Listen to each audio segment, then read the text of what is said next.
सच्चाई जानने के लिए वो भी कोर्ट से निर्णय को वो भी कोर्ट तय करेगा। एक बात बता दूं मैं आपको, आप कानून की बात कर रहे हैं, आज बाबा प्रत्यक्ष रूप में प्रकट हो गए हैं तो आज आप कानून की बात कर रहे हैं।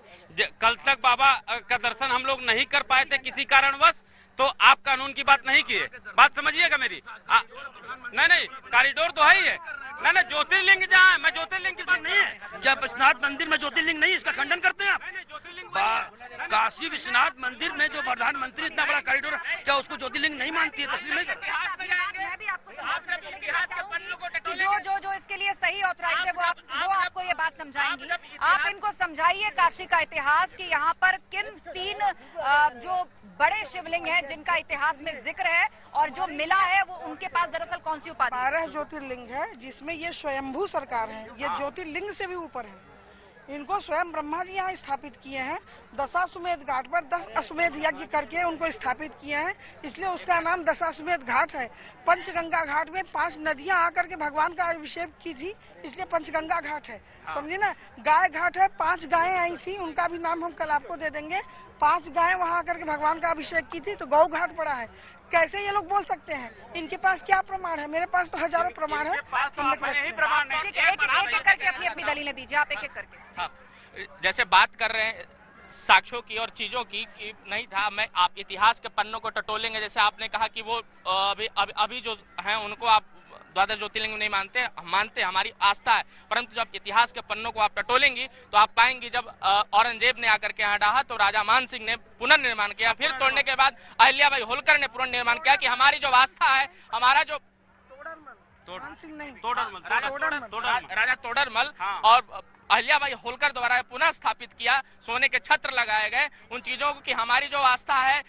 हमें उस समय ऐसी स्थिति थी, तलवार के दम पर यहाँ पे आज जो डेमोक्रेसी वो डेमोक्रेसी नहीं थी, तलवार के दम पे सबके गले काटे जाते थे। इसके डर से लोगों ने वहाँ। मेरी रिक्वेस्ट है, आप लोग आपसी जिरह से बचे, मैं सबको बराबर वक्त दे रही हूँ बोलने का। सरफराज साहब क्या तथ्य रखना चाह रहे हैं?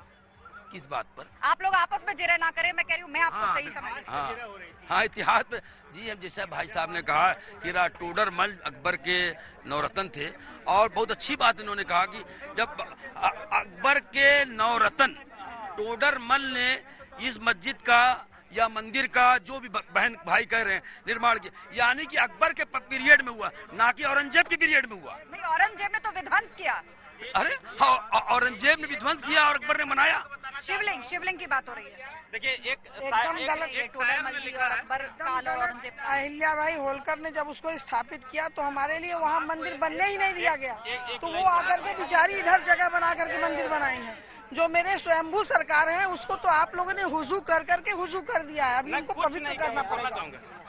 देखिए, मैं यही कहना चाहता हूँ भाई साहब को कि जो है, किसी शायर ने एक बात कही थी कि कुछ बात है कि हस्ती मिटती नहीं हमारी, सदियों रहा है दौरे दुश्मन जहां हमारा। तो मैं ये कहना चाहता हूं कि ये देश तमाम आक्रांताओं से लड़ा है और उनसे जीता है, लेकिन सदियों के बाद भी आप हमारी ज्ञानवापी का नाम परिवर्तन नहीं कर पाए। ज्ञानवापी कल भी थी, ज्ञान के कुएं के रूप में, ज्ञान के भंडार के रूप में कल भी थी, आज भी है, सदियों तक रहेगी। महत्वपूर्ण यह है कि अगर आपको इतना हिंदू संस्कृति के से प्रेम है तो 2-4 मस्जिद बनवा लीजिए और नाम रख दीजिए नरेंद्र मोदी। समझ रहे हैं? यहाँ पर शिव भक्तों की भावनाएं जो है वो उमड़ कर आ रही है। मैं चाहूंगी आप भी अपने शब्दों और सुरों में इसकी व्याख्या कर दें, क्योंकि अब शो हम अंतिम पड़ाव में है और मैं बहुत जल्दी सोनकर साहब और इनसे कमेंट लूंगी। कमल जी सुना दीजिए।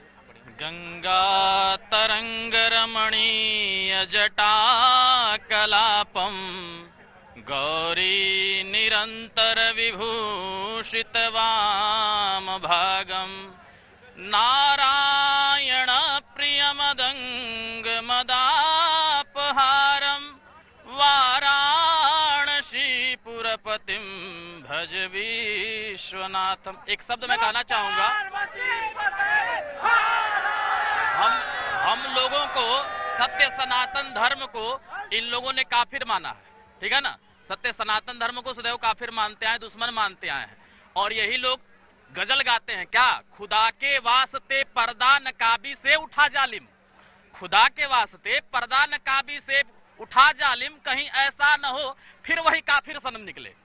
यानी कि ये लोग जान रहे हैं कि जो हमारा काफिर है, यानी कि महादेव भगवान भोलेनाथ जो हमारे महादेव हैं, वो यहाँ अपना स्थान लेके बैठे हुए हैं और जहाँ प्रकट होंगे वहाँ मस्जिद का तहस नहस जो भी है, सत्यानाश होना ही होना, क्योंकि वो है ही नहीं।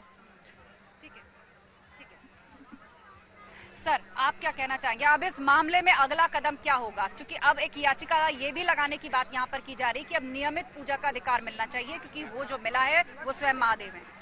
देखिए, मैंने पहले भी कहा है कि सनातनी संस्कृति में कोई भी जो मूर्ति है उसको ऐसे नहीं रखा जा सकता है, और वह जो मूर्ति है वह स्वयंभू जो है वह 12 ज्योतिर्लिंगों में एक ज्योतिर्लिंग है। तो वहाँ पर हम सबकी आस्था वहाँ जुड़ी हुई है, वहाँ पूजा अर्चना निश्चित रूप में होनी चाहिए। और मुझे ऐसा लगता भी है कि हमारा उच्च न्यायालय भी जो है पूजा अर्चना का निश्चित रूप में हम सबको आदेशित करेगी, और पूजा अर्चना भी हो और नमाज भी हो, लेकिन जो अंतिम निर्णय होगा, जो संवैधानिक क्रम में जो अंतिम निर्णय होगा, उस सबका हम सबको सम्मान करना चाहिए। ठीक है। सरफराज साहब, आपसे मैं दोनों से जानना चाहूंगी कि अब यहाँ पर बात हो रही है कि नियमित रूप से वहाँ पूजा का अधिकार मिले लोगों को, तो कैसा लगेगा कि 2 लाउड स्पीकर आमने सामने, एक पर आजान चल रही है, एक पर पूजा चल रही है, और सबसे बड़ी बात यह है कि जब नमाज पढ़ने जाएंगे तो क्या वजू खाने का कोई दूसरा इंतजाम होगा? क्योंकि वो जगह तो सील है, वहां पर महादेव विराजमान है, जबरदस्त आस्था यहाँ पर हिंदू पक्ष में। देखिए, एक भाई साहब ने अल्लामा इकबाल का शेर पढ़ा है कि मैं उसी शेर का पूरा मखमून, ऐ आबरूए गंगा वो दिन है याद तुझको जिस दिन तेरे किनारे उतरा कारवा हमारा था। तो हम लोग माँ गंगा के आगे कारवा उतरा, और माँ गंगा नहीं फला फुलवाया, और इस्लाम अपने कर्म कलमों से मोहम्मद साहब के नेचर से फैला है, उनके हुस्न अखलाक से बना, जो कूड़ा फेंकने वाली की भी तीमारदारी करने जाता है, जो अपने ऊपर हमला करने वालों को भी बद्दुआ नहीं देता। हम लोग उनके बहुत बड़ा दावा आप यहाँ पर कर रहे हैं, लेकिन यहाँ पर दूसरी तरफ से यदि न हुआ होता तो आज वो चीजें न हुई होती। आप जो कह रहे हैं तो हमला फिर हुआ क्यों? आज वो चीजें क्यों निकल के आ रही है? कहीं न कहीं आपके अंदर कहीं न कहीं आप माँ गंगा को माँ का दर्जा दे रहे हैं, इसके लिए आप बधाई के पात्र हैं। लेकिन मैं आपको बताना चाहता हूं, आपकी संस्कृति में माँ का कोई दर्जा नहीं है, नहीं है। बता देता हूं।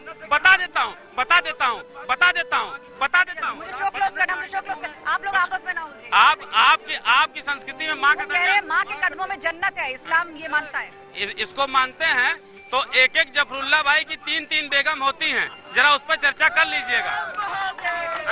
ठीक है। फिलहाल यहाँ पर मुद्दा ये नहीं है कि एक दूसरे की विचारधारा को कटघरे में खड़ा किया जाए। मुद्दा यहाँ पर आस्था का भी है, और तार्किक रूप से कानूनी लड़ाई के रूप से वो अब अपने किस अंतिम पड़ाव तक पहुँचता है, उसका नतीजा क्या निकलता है, इस पर फिलहाल सबकी निगाहें टिकी हुई हैं। आप सभी मेहमानों का बहुत शुक्रिया इस चर्चा में शामिल होने के लिए। तो सुप्रीम कोर्ट के आदेश के बाद उस जगह को तो जरूर संरक्षित किया गया है, लेकिन ये कहा गया है कोर्ट द्वारा कि नमाज का अधिकार वहाँ पर नहीं रोका जा सकता, नमाज होगी। लेकिन अब क्या टकराव की स्थिति वजू खाने को लेकर तो नहीं बनेगी, क्योंकि उसी वजू खाने में माना जा रहा है कि वो शिवलिंग निकला है जिसका दावा हिंदू पक्ष कर रहा है। तो ऐसे में वैकल्पिक व्यवस्था क्या ज्ञानवापी में इसके लिए की जाएगी, ये देखने वाली बात होगी। तो महाबहस में आज के लिए फिलहाल बस इतना ही, लेकिन खबरों का सिलसिला जारी है। आप जुड़े रहिए हमारे साथ। नमस्कार।